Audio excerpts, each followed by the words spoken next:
Ato na siyang itoppings. Oh my goodness, lami kaayo siya. Hello, it's me, Tia Jessa. Aliday magsalad na sa tag-okra with bulinaw. Siyempre, magpainit na sadta og kalaha og oil gamit ang atong stainless steel nga frying pan. Iring. Tangan natong oil. Kung wala mo nakabalo tagpila ang bulinaw karon day, naraday ang putos 17. Dami nilang bulinaw day kay uga kaayo day. So, ang ikrit. Ganahan jud kay ko dahil stainless steel na ang among kalha nga gamiton. Kabalo ba mo nga ang stainless steel, dili na ni siya makadaot sa atong lawas. Basta mga stainless steel ang atong gamit sa pagluto. Ari ani kalaha. Ito ko sa mall, mahal ang sa mall. Tingala ko kay barato, medyo na diferensya. Dili ingon nga barato kay medyo na gyud pagka-pricey gyud ang mga stainless steel. Dako kay diferensya dai ang price sa stainless steel sa mall o stainless steel sa online. Butang lang nako dara sa video ang iyang link kung ganahan na mo mag-invest sa mga stainless steel nga mga frying pan. Kani pagali ako napalit dai frying pan pa. Sunod ako paliton tiguman nako dai ang kalderin nga stainless steel. Okay. Nindot jud kay nga mga yung ani na ang atong gamit. Ito lang pretohon ni siya dai until mo crispy.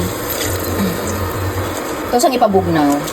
Magpainit ta gamay og tubig day gamit gihapon natong stainless steel nga pan kay ato ang i-blanch kadyot ang atong okra nga gikan pa sa freezer. Uy. Nabuol kaayo ko day kay mao na lang ni ang okra nga nabilin day hapit na mahurot among okra magpalit na sad kog daghanong ato na sang ibutang sa freezer. Indot kaayo nga ibutang na lang nimo ang okra sa freezer. Kuha na lang din ka kung magluto ka, di ba? Dugay pag yun siya madaot o fresh pag hapon kay na siya kung maluto. O di ba day, presko gihapon kay ang okra o di ba? Ingon ana siya. Dali ra kay preserve ang okra butang ra nas freezer. Dayon pag mo nang gamiton, lapuahi lang gihapon, mura na. Makaon na gihapon din. Dali ra kayo ni day, 2 minutes lang ang pagpabuka, luto na ang ato ang okra. Or pwede ra gali 1 minute para gusto kag crunchy. Okay na ni. Set aside nato day. Ato isang pabugnawon. Gamit ang ato ang tadtaranday nga ingon si Uncle day. Isa ra kuno ka gamit mo hospital na day tungod sa kahugaw.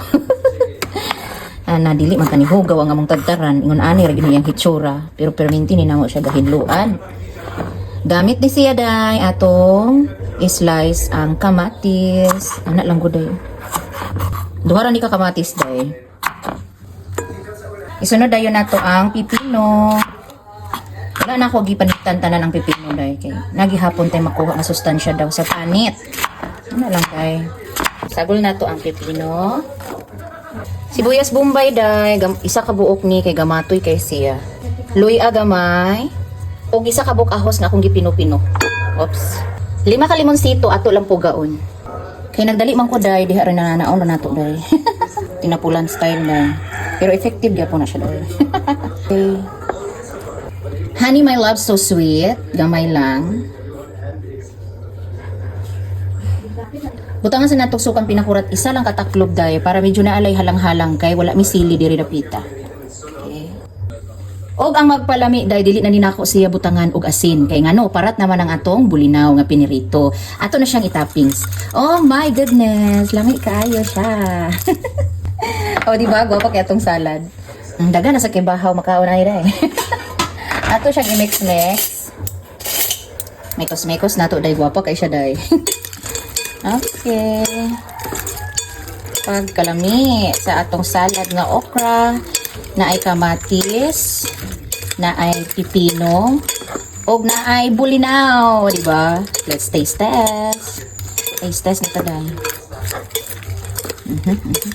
Sige. Magkuha ta og bulinaw, duhaon na to. Huy. Okra, pipino, sa pa kamatis, duha ka buok kamatis. Og mga lamas sa kinabuhi. Perfect bite. Oh my goodness. Let's go. Tayo.